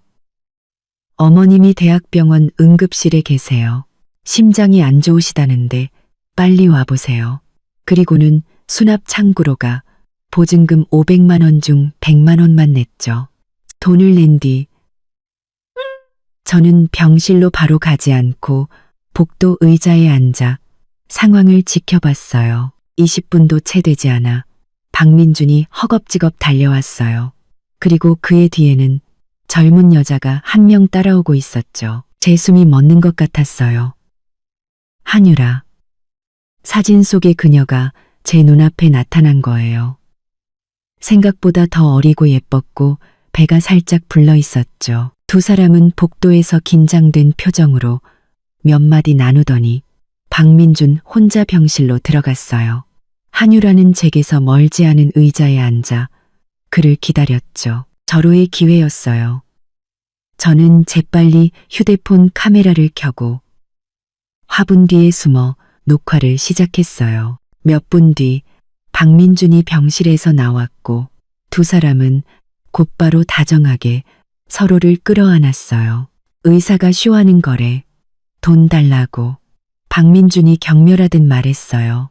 저 늙은이 연기 실력이 갈수록 형편없어진다니까. 그럼 어쩔 거야. 한유라가 애교 섞인 목소리로 물었어요. 우리 아기 너무 오래 기다리게 하면 안 되잖아. 걱정 마. 집 팔 사람 이미 구해놨어. 이혼 도장만 찍으면 바로 돈 빼돌려서 뜨는 거야. 박민주는 그녀의 이마에 입을 맞추며 말했어요. 그 여자랑 정리되면 우리 몰디브 가서 결혼식 올리자. 내 와이프 눈치채지 못할까? 눈치채면 어쩔 건데. 그 세상 물정 모르는 공주님이 우는 것 말고 뭘 할 수 있겠어? 박민주는 비웃으며 한유라와 함께 사라졌어요. 구석에 숨어있는 저를 전혀 눈치채지 못한 채로요. 저는 녹화를 중단했어요. 분노로 손이 덜덜 떨렸죠. 이 영상은 이혼 소송에서 가장 강력한 무기가 될 거예요. 하지만 이상하게도 승리감보다는 깊은 슬픔과 역겨움만이 느껴졌어요. 다시 병실로 돌아가자 최영숙 여사는 병원 밥을 맛있게 먹고 있었어요. 저를 보자 그녀는 다시 아픈 척 연기를 시작했죠. 서연아, 보증금은 냈니? 일부만요. 저는 차분하게 말했어요. 아, 민준 씨 다녀갔어요. 그녀의 표정이 순간 당황으로 물들었어요. 아니, 안 왔는데. 그래요? 그럼 방금 복도에서 어떤 여자랑 끌어안고 있던 건 누구였을까요? 저는 비웃으며 휴대폰을 꺼내 들었어요. 영상 한번 보실래요? 최영숙 여사의 얼굴이 새하얗게 질렸어요. 손에 들고 있던 숟가락이 쨍그랑 소리를 내며 바닥으로 떨어졌죠. 서연아, 그게 오해야. 변명은 필요 없어요. 저는 그녀의 말을 끊었어요. 내일 변호사 통해서 이혼 서류 보내겠습니다. 그리고 병원비는 아드님이 돈이 그렇게 많으시다니 직접 내라고 하세요. 저는 그 말을 남기고 돌아섰어요. 등 뒤에서 최영숙 여사의 히스테릭한 외침이 들려왔죠. 한서연, 거기 안 서? 너 이혼만 해봐. 우리 집안이 가만 안 둘 줄 알아. 복도를 지나던 환자와 간호사들이 쳐다봤지만 저는 뒤도 돌아보지 않고 병원을 빠져나왔어요. 3년간의 결혼 생활이 결국은 한편의 정교한 사기극이었다니.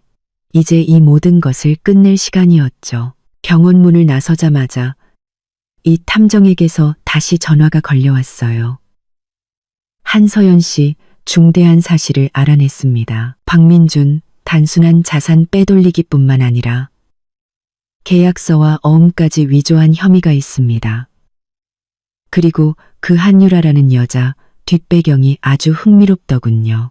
뭔데요? 그 여자 박서연 씨 대학 동기가 아니라 강남의 한 고급 룸살롱에서 일하던 아가씨였습니다. 더 이상한 건 박민준을 만나기 전에 조태진이라는 부동산 재벌과 아주 가까운 사이였다는 겁니다. 그리고 그 조태진이라는 사람이 바로 시댁회사의 가장 큰 채권자입니다. 저는 그 자리에 멈춰 섰어요. 그 말은 제 생각엔 이 외도 사건 뒤에 더 큰 음모가 숨겨져 있는 것 같습니다. 지금 추가 조사를 진행 중이니 내일 다시 보고 드리겠습니다. 전화를 끊고 저는 깊은 피로감을 느꼈어요. 이 결혼은 처음부터 덫이었고 저는 바보처럼 그 덫에 걸려들었던 거죠. 이제 남편의 배신뿐만 아니라 거대한 음모와도 맞서 싸워야 했어요. 집에 돌아오니 서재에는 아버지와 장 변호사님이 저를 기다리고 있었어요. 제가 병원에서 있었던 일과 녹화한 영상을 보여드리자 아버지는 분노로 얼굴이 굳어졌어요. 짐승만도 못한 놈들. 그럼 장 변호사님, 지금 우리에게 승산이 얼마나 있을까요? 장 변호사님은 안경을 고쳤으며 말했어요. 사기 혐의에 대한 증거는 충분합니다. 이 영상까지 더해지면 이혼 소송은 우리가 무조건 이깁니다. 하지만 아버님의 투자금 5억 원을 되찾으려면 그 돈이 명백한 사기 행각의 결과물이라는 직접적인 증거가 더 필요합니다. 이 탐정님이 내일 더 많은 자료를 주실 거예요. 아, 그리고 신혼집은 어떻게 하죠? 이미 재산 보전 신청을 해뒀습니다. 내일 법원에서 가압류 결정이 나면 그 집은 동결될 겁니다. 저들이 단 한 푼도 빼돌리지 못하게 막을 수 있습니다. 아버지가 제 어깨를 감싸 안았어요. 서연아, 너무 힘들어하지 마라. 그런 인간들 때문에 네가 아파할 가치도 없어. 저는 억지로 미소를 지었어요. 슬프지 않아요. 그냥 헛웃음이 나와요. 3년이라는 시간 동안 한 사람의 진짜 모습을 전혀 몰랐다는 게요. 그날 밤 저는 베란다에 서서 멀리 보이는 도시의 불빛을 바라봤어요. 내일은 이 기나긴 싸움의 시작을 알리는 날이 될 거예요. 박민준과 최영숙 여사는 어떤 반응을 보일까? 그 미스터리한 한유라는 대체 어떤 역할을 하고 있는 걸까? 그리고 박서연은 정말 순수한 양심 때문에 저를 도운 걸까? 아니면 다른 꿍꿍이가 있는 걸까? 수많은 의문이 머릿속을 맴돌았지만 한 가지는 분명했어요. 내일부터 저는 더 이상 당하고만 있는 한서연이 아닐 거라는 것을. 시댁 식구들이 제게 준 모든 상처와 기만에 대해 반드시 대가를 치르게 할 거예요. 그때 휴대폰이 진동했어요. 낯선 번호로 온 문자 메시지였죠. 한유라를 조심해. 그 여자 뒤에 사람이 있어. 내일 오전 10시 늘 만나는 그곳에서 보지. 한 친구가. 저는 이 의문의 문자를 보며 미간을 찌푸렸어요. 누가 보낸 걸까? 박서연. 아니면 또 다른 누군가. 늘 만나는 그곳은 또 어디를 말하는 걸까? 제가 고민하고 있을 때 메시지가 하나 더 도착했어요. 아버지 쪽 회계사님도 같이 데려와. 아침 햇살이 커튼 틈으로 비집고 들어왔어요. 저는 뜬 눈으로 밤을 새우며 어젯밤의 그 의문의 문자에 대해 생각했죠. 한유라를 조심해. 그 여자 뒤에 사람이 있어. 저는 자리에서 일어나 간결한 흰색 셔츠와 검은색 슬랙스로 갈아입고 머리를 단정하게 묶었어요. 거울 속 제 눈빛은 한 달 전과는 비교할 수 없을 만큼 단단해져 있었죠. 아래층으로 내려가니 아버지와 아버지의 오랜 파트너이자 회계 전문가이신 왕 이사님께서 이미 식탁에 앉아 계셨어요. 서연아, 어젯밤에 잘 잤니? 아버지가 따뜻한 우유 한 잔을 건네주셨어요. 네, 저는 왕 이사님께 고개를 돌렸어요. 이사님, 오늘 장부 좀 봐주셔야 할 것 같아요. 왕 이사님은 돋보기를 고쳤으며 말씀하셨죠. 당연하지. 내 아버지 일이 곧 내일인걸. 저는 잠시 망설이다가 어젯밤의 문자 메시지에 대해 털어놓았어요. 아버지는 미간을 찌푸리셨죠. 함정 아닐까? 저들이 궁지에 몰려서 무슨 짓을 할지 몰라. 아닐 거예요. 만약 박민준 씨 짓이라면 굳이 회계사를 데려오라고 하지는 않았을 거예요. 누가 됐든 조심해야 한다. 내가 경호원들을 멀리서 따라붙게 해놨으니 무슨 일 생기면 바로 연락해. 오전 9시 반. 저와 왕 이사님은 약속 장소인 블루베이 카페로 향했어요. 지난번 박서현을 만났던 바로 그곳이었죠. 차 안에서 왕 이사님은 제가 가져온 재무자료들을 훑어보며 혀를 차셨어요. 이 장부 너무 엉성해. 완전 초짜 솜씨인데. 그는 한 송금 기록을 가리키며 말했어요. 이것 봐. 같은 돈이 하루에 5군데를 거쳐서 결국 이 해외 계좌로 들어갔어. 실소유주를 추적할 수 있을까요? 어려워. 이런 해외 법인은 보통 여러 겹으로 위장되어 있어서 진짜 주인을 찾기가 힘들어. 하지만 그는 한 회사 이름을 가리켰어요. 이스타 인터내셔널이라는 이름. 어디서 들어본 것 같은데 우리가 탄 차는 어느새 카페 앞에 멈춰섰어요. 저는 창가 자리에 앉아 밖을 경계했죠. 십시정각 카페 문이 열리고 키가 큰 남자가 들어왔어요. 그는 짙은 회색 정장에 금태 안경을 쓰고 있었죠.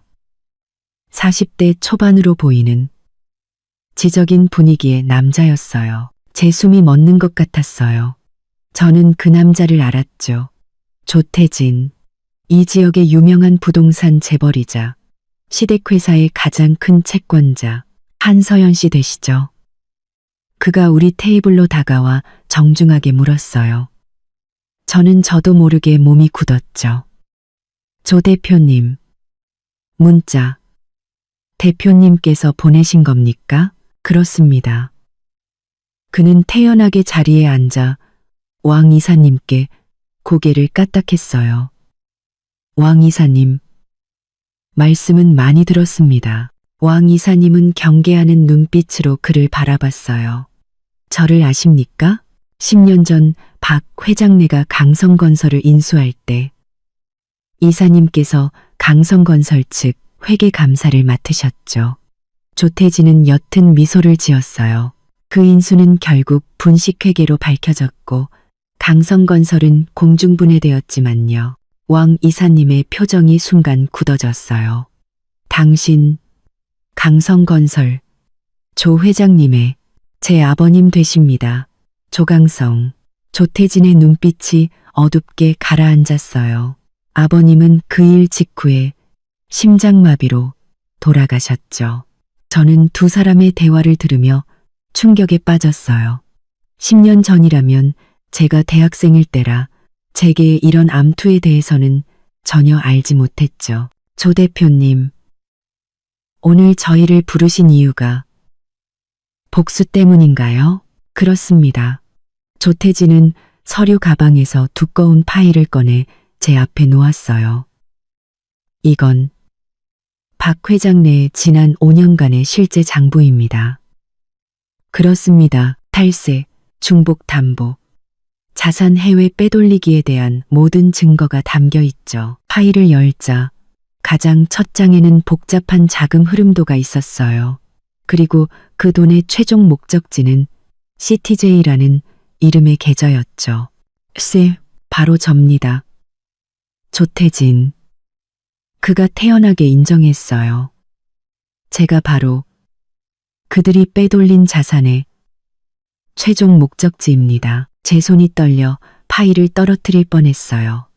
네. 그럼 왜 당신을 돕냐고요? 조태진이 차갑게 웃었어요. 박 회장네가 제게 빚진 건 단순히 돈만이 아니기 때문입니다. 돌아가신 아버님, 그리고 우울증에 시달리다 결국 스스로 목숨을 끊은 제 여동생, 그리고 이 복수를 위해 제가 보낸 10년의 세월. 제가 원하는 건 박 회장 일가가 완전히 몰락하는 겁니다. 그의 목소리에는 뼛속 깊은 증오가 서려 있었어요. 이건 단순한 비즈니스 분쟁이 아니었어요. 피 맺힌 원한이었죠. 한유라, 당신이 보낸 사람이군요. 저는 문자의 내용을 떠올렸어요. 똑똑하시군요. 제가 박민준에게 접근시킨 미끼입니다. 하지만 그 아이가 요즘 제 말을 잘 안 듣더군요. 박민준에게 진심으로 빠져버린 것 같아서요. 그 여자 임신했다던데요. 거짓말입니다. 조태진은 비웃었어요. 임신 진단서. 제가 사람 시켜서 위조한 겁니다. 박민준을 더 빨리 움직이게 하려고요. 저는 심호흡을 하며 이 충격적인 정보들을 정리하려 했었어요.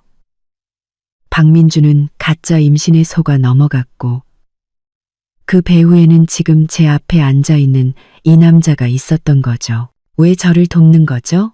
저는 그의 눈을 똑바로 쳐다봤어요. 우리의 목표가 현재로서는 같기 때문입니다.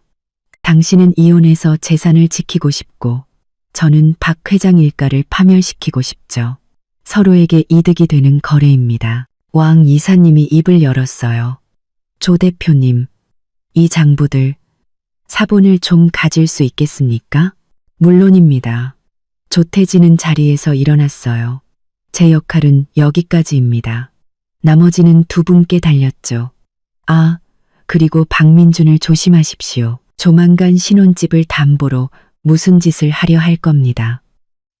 그는 그 말을 남기고 마치 그냥 커피 한 잔 마시러 온 사람처럼 유유히 사라졌어요. 왕 이사님은 깊은 한숨을 내쉬었어요. 10년 전 박민준의 아비인 박 회장이 가짜 재무제표로 강성건설을 헐값에 인수했지. 그 충격으로 조 회장이 돌아가셨고 그 아들이 10년을 참고 이런 거대한 복수극을 꾸몄을 줄이야. 그럼 이 장부 믿을 수 있는 건가요? 일단은 진짜 같아. 이 자료만 있으면 내 아버지 투자금을 되찾는 건 물론이고 박 회장 일가를 완전히 끝장낼 수도 있어. 카페를 나오자마자 저는 장 변호사님께 연락해 오후에 새로운 증거를 가지고 찾아뵙겠다고 약속했어요. 전화를 끊자마자 이번엔 박민준에게서 전화가 걸려왔죠. 저는 심호흡을 한번 하고 전화를 받았어요. 서연아, 어디야? 그의 목소리는 어제와는 달리 이상할 정도로 부드러웠어요. 밖에 일 보러 나왔어요. 아, 엄마 퇴원하셨어. 의사가 괜찮대. 서연아, 우리 얘기 좀 할 수 있을까? 어젯밤엔 내가 술에 취해서 말실수를 좀 했어. 저는 실소를 터뜨릴 뻔했어요. 이 변덕은 대체 누굴 닮은 걸까요? 무슨 얘기를요? 만나서 얘기해. 저녁 6시에 집에서 보자. 내가 당신 좋아하는 등갈비찜 해놓을게. 그의 다정한 목소리가 역겹게 느껴졌어요. 알겠어요.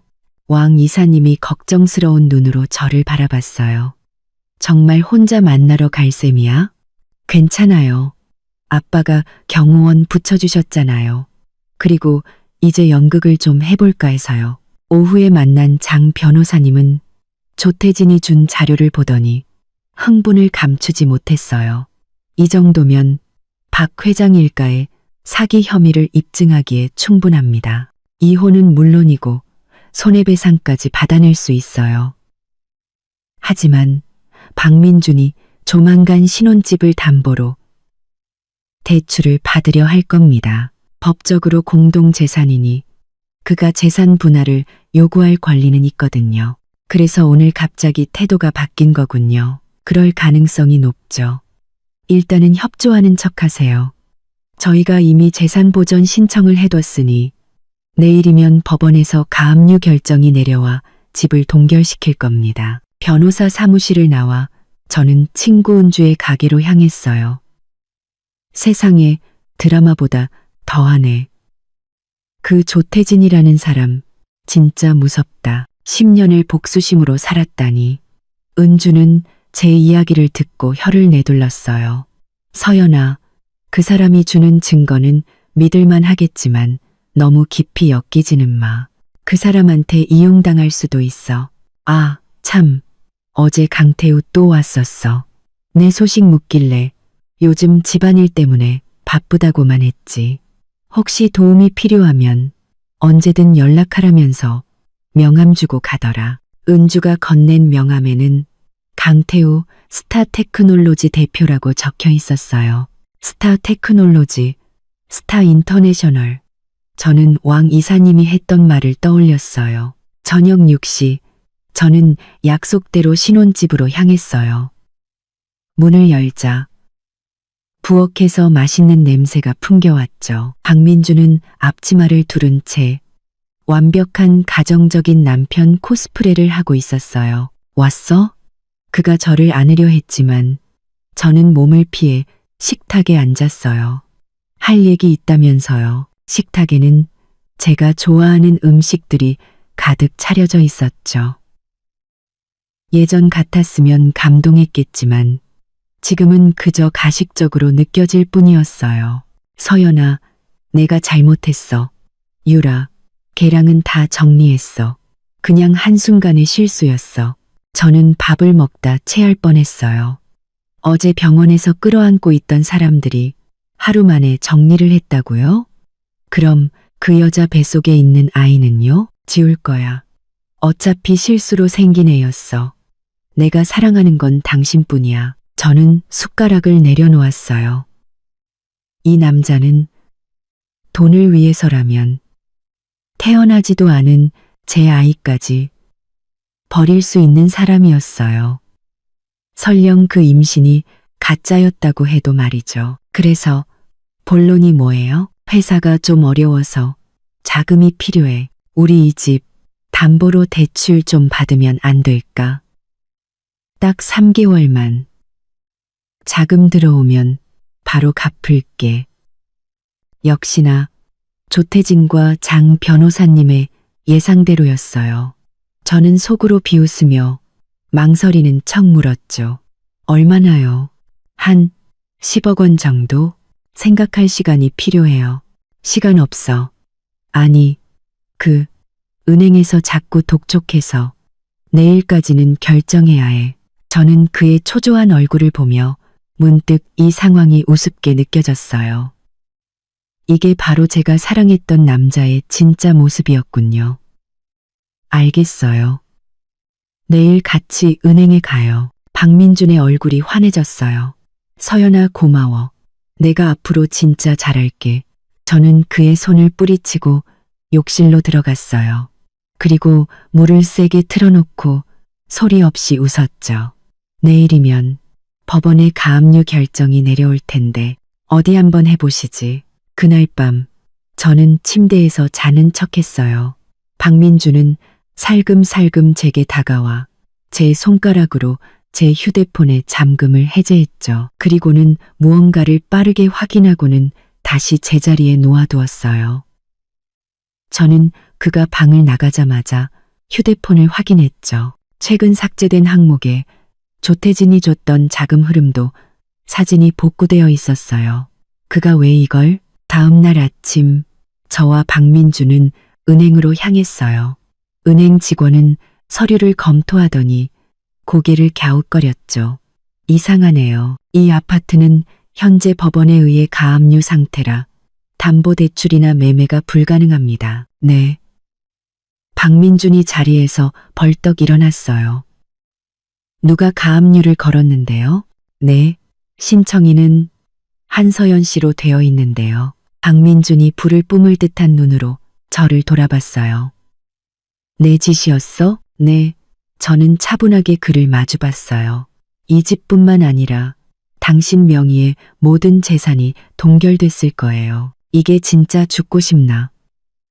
그가 손을 치켜드는 순간 뒤에 대기하고 있던 경호원들이 그를 제압했어요. 저는 가방에서 이혼 서류를 꺼내 그에게 내밀었죠. 사인하세요. 그게 서로에게 좋을 거예요. 박민준의 표정은 분노에서 경악으로 그리고 마지막엔 기묘한 냉소로 바뀌었어요. 한서연, 이걸로 끝났다고 생각하지 마. 누가 마지막에 웃게 될지 한번 보자고. 오후에 장 변호사님께 연락이 왔어요. 박민준이 제게 연락해서 제가 그 5억 원 투자금을 포기하는 조건으로 이혼에 합의해 주겠다고 했다더군요. 이상할 정도로 순순한 태도였죠. 바로 그때 아버지에게서 전화가 왔어요. 내일 저녁에 있을 제게 신년 파티에 같이 가자고요. 기분 전환도 할 겸 새로운 사람들도 만나보라고요. 다음 날 저녁, 저는 간결한 검은색 드레스를 입고 아버지와 함께 신라 호텔 연회장으로 향했어요. 아버지가 지인들과 인사를 나누는 동안 저는 잠시 혼자 서 있었죠. 그때 익숙한 목소리가 들려왔어요. 서연아. 고개를 돌리자 그곳에는 강태우가 서 있었어요. 몇 년 만에 보는 그는 기억 속 소년의 모습이 아닌 성숙하고 멋진 남자가 되어 있었죠. 태우 씨, 오랜만이다. 더 예뻐졌네. 어색한 침묵이 흘렀어요. 은주한테 들었어. 요즘 좀 힘든 일이 있다며. 개인적인 일이에요. 제가 알아서 할 수 있어요. 서연아, 도움이 필요하면 어떤 것이든 언제든 연락해. 내 번호 그대로야. 그의 눈에는 진심 어린 걱정이 담겨 있었어요. 제가 고맙다고 말하려는 순간 연회장 문이 열리고 박민준이 들어왔어요. 그리고 그의 팔짱을 낀 여자는 한유라였죠. 그녀는 몸에 딱 붙는 붉은 드레스를 입고 있었는데 배는 조금도 나오지 않았어요. 저는 그 자리에 얼어붙었어요. 저들이 어떻게 여기에? 박민준은 저와 강태우를 발견하고는 도발적인 미소를 지으며 다가왔어요. 서연이네. 우연이네. 옆에는 누구셔? 강태우입니다. 스타 테크놀로지 대표죠. 강태우가 먼저 손을 내밀었어요. 스타 테크놀로지라는 말에 박민준의 표정이 순간 굳어졌죠. 오빠, 소개 안 시켜줘? 한유라가 콧소리를 냈어요. 내 아내, 한서연이야. 그리고 그 옆은 친구분, 아내? 한유라의 목소리가 날카로워졌어요. 이혼한다며? 그녀의 고함에 주위 사람들이 쳐다보기 시작했어요. 저는 분노와 창피함에 얼굴이 달아올랐죠. 바로 그때 강태우가 제 어깨를 감쌌어요. 서연아, 아버님이 찾으시네. 가자. 그의 도움으로 자리를 피했지만 등 뒤로 두 사람이 다투는 소리가 들려왔어요. 저런 사람들 때문에 화낼 가치도 없어. 강태우가 샴페인 한 잔을 건네주었죠. 제가 샴페인을 단숨에 들이켜는 순간 휴대폰이 진동했어요. 낯선 번호로 온 사진 메시지였죠. 사진 속에는 어젯밤 호텔에서 체크인하는 박민준과 한유라, 그리고 그들 뒤에 서 있는 조태진의 모습이 담겨 있었어요. 곧이어 문자가 도착했죠. 게임은 이제 시작이야. 제이. 파티가 끝나고 강태우는 저를 집까지 바래다 주었어요. 무슨 일이든 꼭 연락해. 그의 다정한 목소리에 지난 몇 주간 억눌렀던 감정이 북받쳐 올랐죠. 집에 들어가자마자 또다시 의문의 메시지가 도착했어요. 내일 오전 9시 박민준네 회사 본사 로비. 재미있는 구경거리가 있을 거야. 다음 날 아침 TV에서는 박민준네 회사 앞에 몰려든 시위대에 대한 뉴스가 나오고 있었어요. 밀린 대금을 받지 못한 협력업체 직원들이었죠. 뉴스에서는 박민준네 회사가 곧 파산할 거라는 소문까지 보도하고 있었어요. 바로 그때 박민준에게서 전화가 걸려왔죠. 한서연, 내 짓이지. 네가 기자들한테 정보 흘리고 협력업체들 부추긴 거지. 자업자득이네요. 조태진이 시킨 거냐?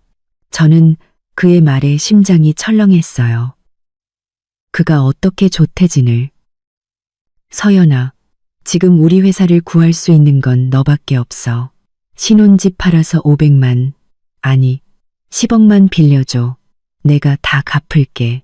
꿈 깨세요. 저는 단호하게 전화를 끊었어요. TV 화면에는 시위대에 둘러싸여 오물을 뒤집어 쓴 채 도망치는 최영숙 여사의 비참한 모습이 나오고 있었죠. 이 탐정에게서 전화가 걸려왔어요.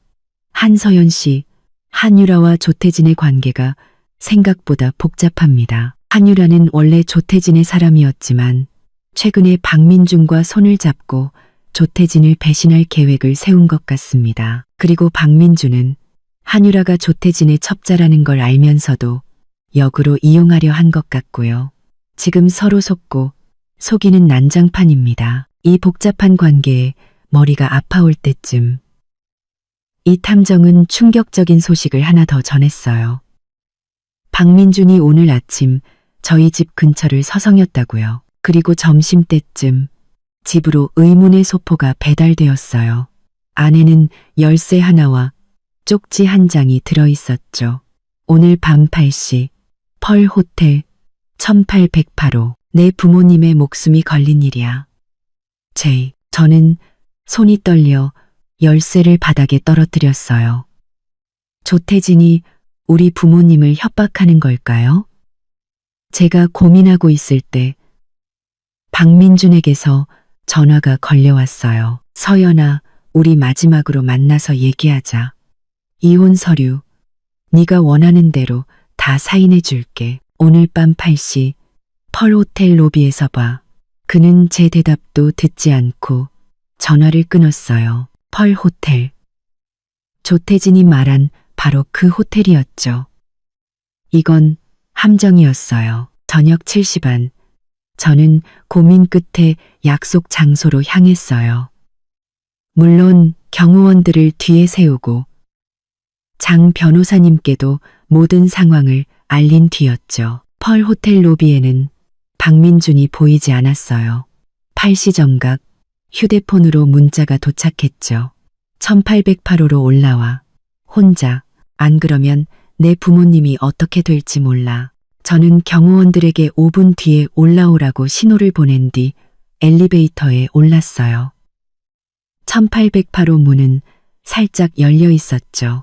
문을 열고 들어가 불을 켜는 순간 저는 비명을 지를 뻔했어요. 박민준이 의자에 묶인 채 피투성이가 되어 있었고 그 옆에는 조태진이 와인잔을 든 채 웃고 있었어요. 한서연 씨, 시간 맞춰 오셨군요. 이게 무슨 짓이에요? 내 복수를 대신해 주는 겁니다. 이 쓰레기가 당신을 때리려고 했잖아요. 조태진은 노트북 화면을 가리켰어요. 화면에는 은행 앞에서 박민준이 제게 손찌검하려던 순간이 재생되고 있었죠. 이 자식의 일거수일투족 전부 제 손바닥 안에 있습니다. 물론 한유라와 짜고 저를 속이려던 그 가짜는 계획까지도요. 의자에 묶인 박민준은 공포에 질려 몸부림쳤어요. 서연아, 살려줘. 저 미친놈이 날 죽이려 해. 한서연 씨, 거래를 하죠. 조태진은 USB 하나를 꺼내 보였어요. 여기 박 회장 일가의 모든 범죄 증거가 담겨 있습니다. 이걸 당신에게 넘길 테니 제 복수를 도와주십시오. 저 최영숙이라는 여자가 제 아버지가 그랬던 것처럼 제 발밑에 무릎 꿇고 비는 모습을 봐야겠습니다. 그때 문이 부서지듯 열리고 경호원들이 들이닥쳤어요. 조태진은 태연하게 웃으며 말했죠. 자, 결정하시죠. 한서연 씨, 저는 떨고 있는 박민준과 광기에 찬 조태진을 번갈아 보았어요. 그리고 결심했죠. 신고할 거예요. 저는 휴대폰을 꺼내 112를 눌렀어요. 불법 감금, 폭행, 당신, 이걸로 끝났어요. 조태진의 얼굴이 굳어졌어요. 후회하게 될 겁니다. 한서연 씨, 그럴지도 모르죠. 하지만 적어도 오늘 밤은 발 뻗고 잘 수 있겠네요. 다음 날, 시댁은 모든 언론에 헤드라인을 장식했어요. 최영숙 여사는 사기 혐의로 경찰에 연행되었고 박민준은 병원에서 치료를 받다 말고 제게 전화를 걸어 저희 집 신혼집을 팔아 합의금을 달라며 행패를 부렸죠. 심지어 그날 밤 술에 취해 저희 집으로 찾아와 저와 강태우가 다정하게 찍힌 파파라치 사진들을 뿌리며 제가 불륜을 저질렀다고 주장하기까지 했어요. 결국 그는 아버지에게 두들겨 맞고 쫓겨났죠. 며칠 뒤 저는 병원에서 믿을 수 없는 소식을 접했어요. 제가 임신 5주 차라는 사실을요. 이 최악의 상황에 끔찍한 남자의 아이를 갖게 되다니. 운명의 장난은 너무나 잔인했죠. 저는 아이를 지워야 할지 낳아야 할지 깊은 고민에 빠졌어요. 바로 그때 조태진에게서 다시 문자가 왔죠. 아이, 내가 박민준이 평생 모르게 해주지. 안 그러면 내일 온 세상이 내 임신 사실을 알게 될 거야. 조태진은 대체 왜 제 아이를 지키려는 걸까요? 그의 진짜 목적은 무엇일까요? 그리고 며칠 후 저는 끔찍한 진실을 마주하게 되었습니다. 박민준이 사실은 시아버지의 친아들이 아니라는 것을요. 그리고 제 뱃속의 아이만이 시댁의 유일한 혈육이라는 사실을요. 조태진의 진짜 복수는 시댁의 모든 것을 빼앗은 뒤 그 모든 것을 시댁과 아무런 관련 없는 제 아이에게 물려주는 것이었어요. 가장 잔인한 방법으로 그들의 대를 끊어버리려는 계획이었죠. 저는 이 거대한 복수극의 중심에서 제 아이를 지키기 위한 마지막 선택을 해야만 했습니다. 과연 저는 이 지독한 운명에서 벗어나 제 아이와 함께 새로운 삶을 시작할 수 있을까요? 1년 뒤 저는 몰디브의 눈부신 해변에서 웨딩드레스를 입고 있었어요. 제 옆에는 턱시도를 입은 강태우가, 그리고 우리 앞에는 작은 정장을 입고 아장아장 걷는 제 아들 희망이가 있었죠. 지난 1년은 폭풍 같았어요.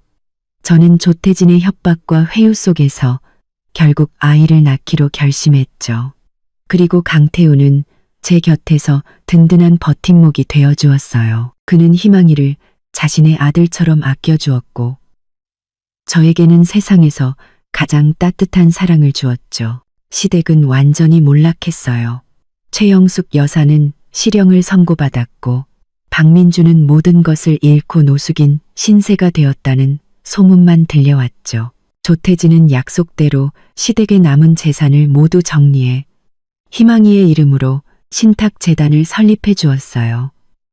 하지만 저는 그 돈에 의지하지 않았어요. 제 힘으로, 그리고 태우 씨와 함께 희망이를 세상에서 가장 행복한 아이로 키울 자신이 있었으니까요. 결혼식이 끝나고 해변에서 파티가 열렸어요.